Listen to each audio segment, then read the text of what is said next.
Woody Page, Courtney Crone, and David Dennis Jr., Frank Isola. They didn't see it. An exorcism was missed on the field last night.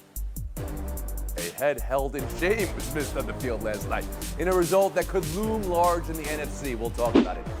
And a series so large, it encompasses the entire world. Dodgers, Yankees, what more could you ask for in a World Series? Let's go around the horn.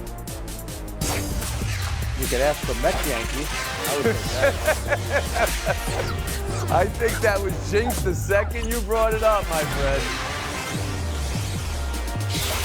The quarterback was facing the opposite direction for me, so I did not have a good look at it. I did not see the face mask being pulled, obviously.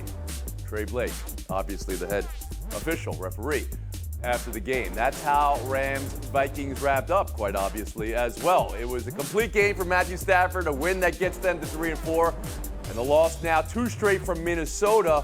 But we're going to start with the no call. Courtney Cronin, around the horn to you. Is not being able to see an acceptable explanation for play of that significance.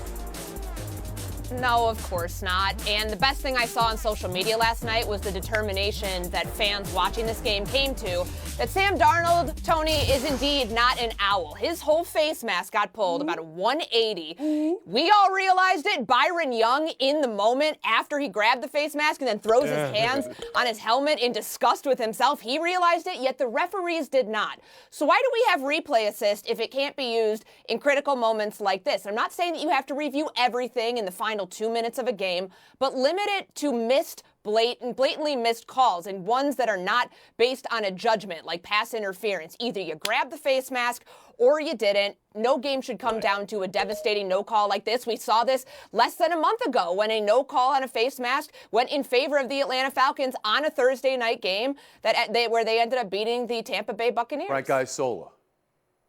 It was a missed call. Missed calls happen all the time. It happened a lot in last night's game. But they can correct this because they replay every score. So there was a score on that play. Why not replay it and then introduce the idea you could see that there was clearly a penalty? What's interesting about it is that the LA Rams have been lobbying for this for about 3 years to put in the rules that a face mask is something that can be reviewed. Last night they benefited from it, but again, just replay. If you're replaying every scoring play, easy. It's clear it was a face mask. It should be 15-yard penalty. Minnesota keeps the ball, and now they have a chance to maybe win the game. David Dennis Jr.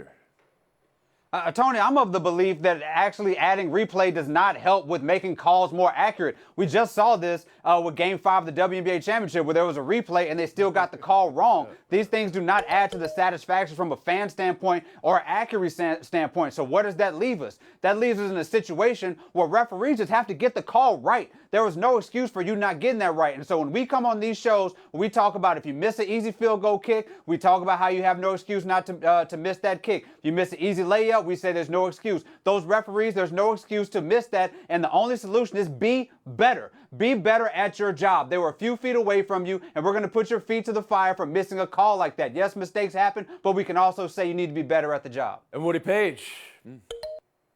David, you've been watching this show since you were a little kid. Didn't you learn anything from me and Frank? You can't sit there and make accusations at the referees and say, oh, they got to do their job better. They weren't able to see it. The solution is Bill Belichick 5 years ago said you can challenge any play. And that's what should happen here. And where is the spy in the sky? Why can't the spy in the sky say, punch a button and say, as he has done in night games that I've seen during the course of the season, and say, let's just stop for a moment and consider what happened on this play. So I think there are solutions because humans do make mistakes, as 2 panelists already have on this show, and they couldn't get it right. And I think that we'll see in the future that the NFL is going to address that any time, including a safety, as Frank said, there's a score, you need to stop and take a look at it.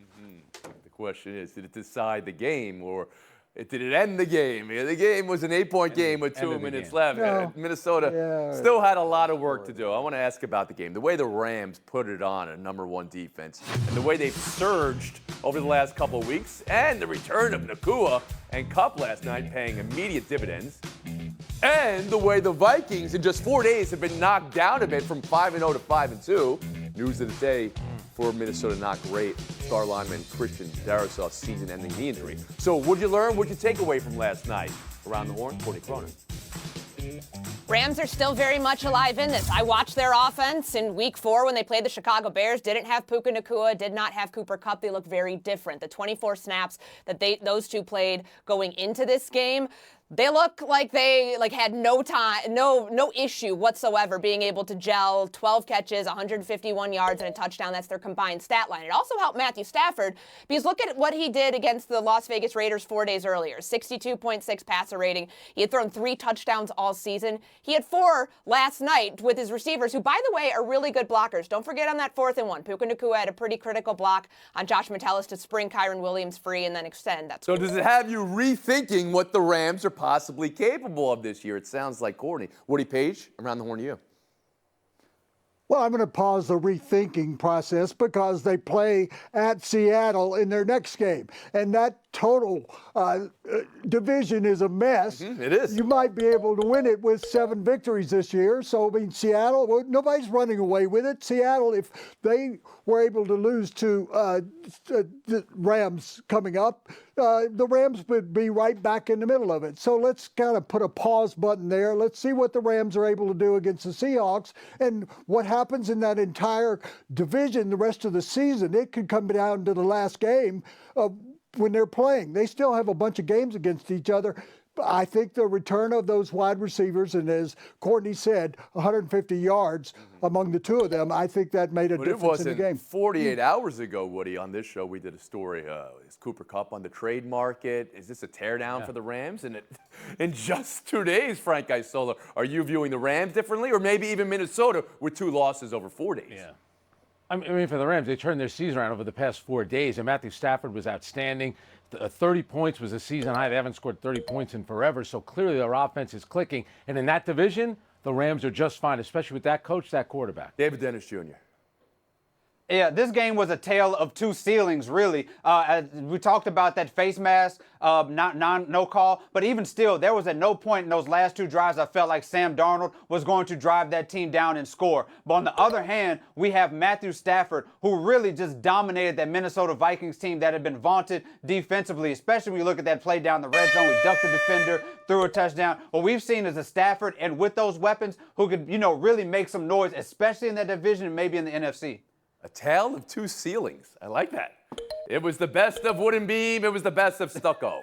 We've been Horn. We'll move on. World Series. Michelangelo. Let's go. Historic World Series. A star-studded World Series. I'm going to say something now, and I want a reaction from you guys commensurate with the headline. There will be 5 MVPs on the field tonight. No World Series has ever had that many. Who wants to name the 5 MVPs for points? Yell them out. Let me hear it. Betts, Soto, Stanton. Judge. Hey, I heard them all. I'm excited. Done. You're excited. We're all getting points. The pressure, the expectation, the endearing overdog stories. It all starts in 3 hours. Frank Isola, who has the advantage going in, and what is it?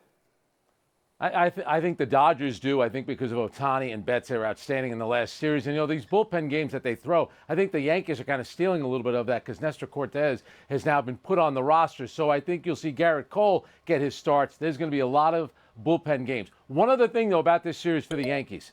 Juan Soto's won a World Series with Washington. That guy is a special player. If the Yankees are going to win, I think it'll be because Juan Soto dominates. And remember one thing about Juan Soto. He's going to be a free agent. Every time he hits the ball, you know the noise that it makes, Tony? Cha-ching. Yeah. That's the sound also, that it makes every time he hits the ball. Happy birthday, because today is his birthday. So that's even a great question. Thank you for that, Frank. Who is the number 1 player of all these stars you think can turn the series? David Dennis Jr., it's all on the floor for you.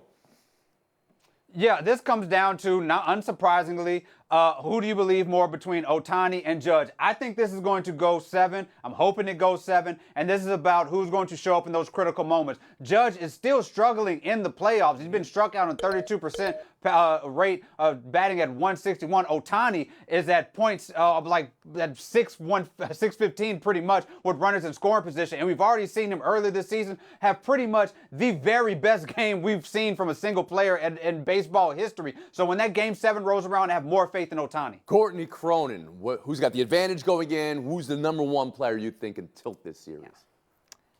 I mean, the Dodgers bullpen, if we're going, let me take a look at like bullpen versus bullpen. The Yankees are exhausted after the ALCS, and the Dodgers have been able to rely on theirs in more critical moments to compensate, maybe mitigate for some of the issues that they have with their starting rotation. And in those bullpen games that you saw in the postseason, they're 2-1, they have an ERA of 4, and offensively, they've been able to make up some of the gap there. They're averaging 7 runs in those games. I think that because of that, and knowing what the Dodgers lineup, a big challenge, will present to the Jake Cousins and Tim Hills of the Yankees bullpen, that's why I'm giving LA the edge in this series. Although neither bullpen. And of course, the big player. Neither bullpen right now. I mean, they've been off for a week, so I mean, nobody's gassed at this point, Courtney.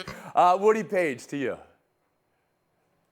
Historically, let's look at that first of all. 27 World Series victories by the Yankees, 7 by the Dodgers, so they know how to win World Series. I didn't cover the one in 1941, but I covered the last one in 1981. And it's going to go down to 7 games, and I think the difference is going to be the relief pitching of the New York Yankees, because they've got the better rotation. They've got a closer now that's appearing in every game and doing the job, except for that one mistake he made. I think otherwise we're equal in the outfield, in the infield, at catcher. I think the rotation and the relief pitching for the Yankees will make the difference. All right, so you see it as the relief pitching for the Yankees being an advantage. You sound like you have New York in this series, Woody Page. Yes, 7 games. Unlike in 1981 when it went the other way. Courtney Cronin. I think Woody just wants to disagree with everything that I have It's to possible. say. I've got the I Dodgers think you're set. caught on to something he's been doing for 22 years on this show. You've got Los Angeles. David Dennis Jr. Dodgers, Game 7, extra innings, dramatic series. Frank Isola. Unfortunately, Dodgers, I think they're going to win it in 6. Unfortunately. Right here. Yeah. Oh, well. Okay. Past is history. The future is a mystery. Courtney, I've been doing this show Present since right now, and that's why. Around the Cowboys at 49ers Sunday Night Football, a game where both come in with issues of identity and injury and just plain needing wins. Deebo Samuel, pneumonia this week, but reports are he could give it a go. George Kittle was on the injury report this week for San Fran. We already know, of course, McCaffrey, Ayuk out, and so many others. Taking a tour of the Dallas Cowboys side, Micah Parsons. Could he return for Dallas? Game time decision. Deron Bland, game time decision. Brandon Aubrey missing practice this week for jury duty. What the world? Courtney, who needs the win Sunday night more? It's Dallas. I didn't hear you really put many San Francisco tidbits in there because look at all this drama that's surrounding this Cowboys team. The last time we saw them, they gave up 47 points. This has not been a great start for a team that has alleged Super Bowl aspirations, and in all 3 of their losses, they've trailed by 3 scores. So getting out to a hot start, that's all on Dak Prescott. We've seen him, on pace now to set a new career high in interceptions. He's had 3 games where he's completed less than 60% of his passes. This is not the highest paid player in the NFL level play that they hope from Dak Prescott. So Dallas needs it more for Cronin. Dennis, how about you? The 49ers actually need this more because they have a better chance to do something come playoff time if folks can get healthy. If they can tread water enough for McCaffrey to come back, and of course Deebo shouldn't be out for too long, but if they can make it to the playoffs, they can be a real threat in the NFC. The Cowboys just aren't good. They're not going to make the playoffs. They've allowed 28 points per game. We've seen the best of them. It's about the 49ers, them getting right in time for the playoffs. I was wondering why we weren't panicking about the Cowboys all week. Then I remember they didn't play last weekend. The verdict is in. The 49ers need the game much more. When you think about all the guys that are hurt, plus they're playing at home, I think there's going to be one miserable team after this game, and I think it's going to be the 49ers. They have not gotten over that loss in the Super Bowl. Woody Page. Courtney, you're going to like this. I'm in total agreement with you that it's the Cowboys. The 49ers are still going to be in that division I talked about. They could still win the last 6 games of the season, for that matter. The Cowboys are in a panic situation after being a dumpster fire. And if you wonder who Dempster is, he invented the dumpster.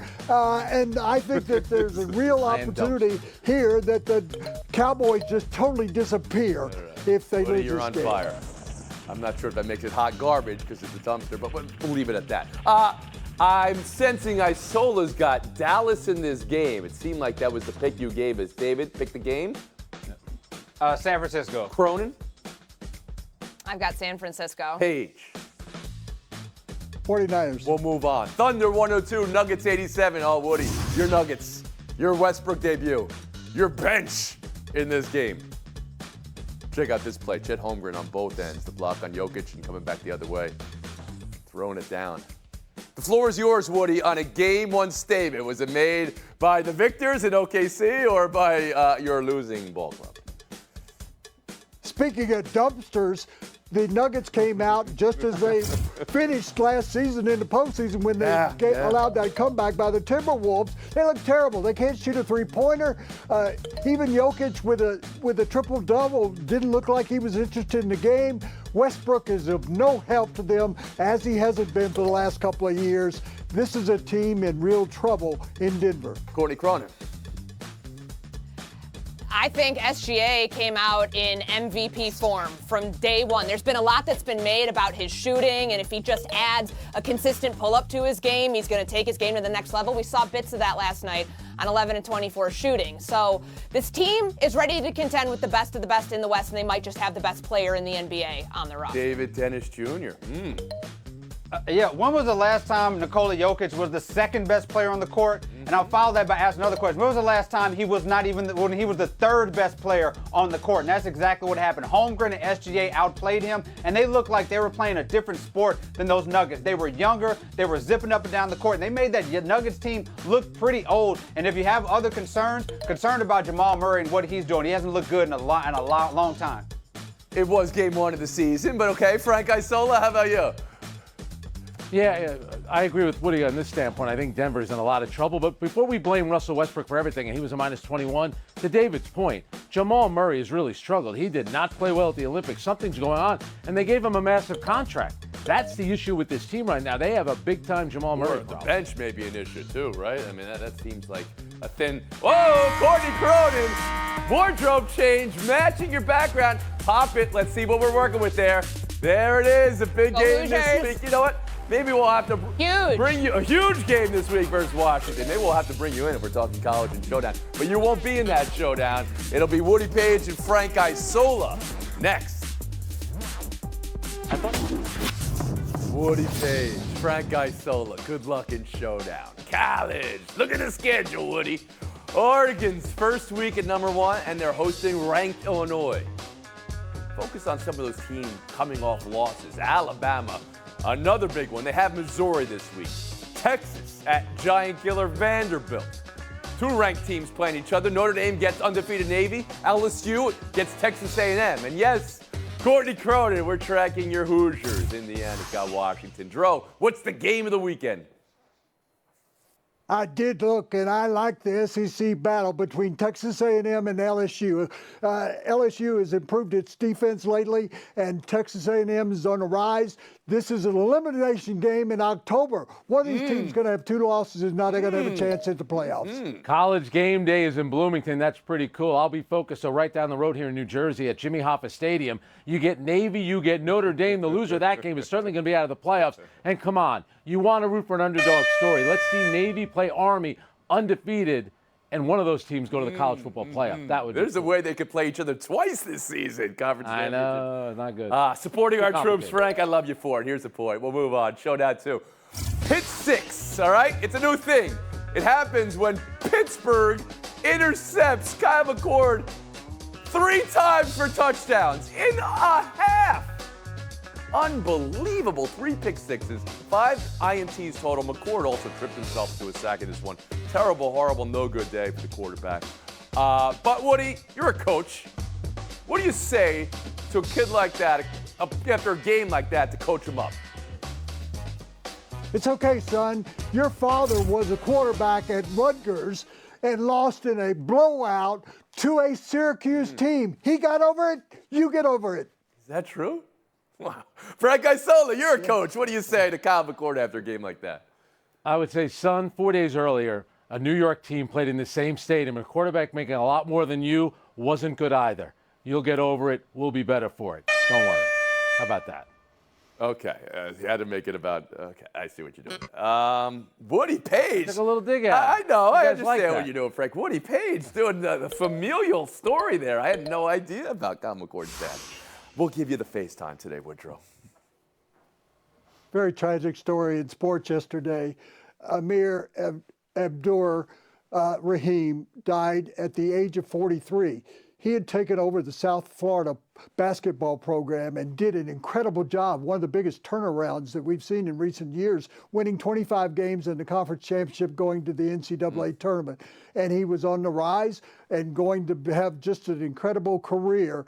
Everybody respected that family. His brother is commissioner of the G League, and our sympathy goes out to the family and to everybody as a part of the South Florida basketball program. Just as tragic a story as you can imagine. Thank you for taking the time right there. Go back and watch his words at the podium after Kennesaw State played Xavier at the NCAA tournament 2 years ago. Just everything you could possibly want from a coach. Thoughts and prayers to his family. We're on a 71.5-hour break. We'll see you Monday.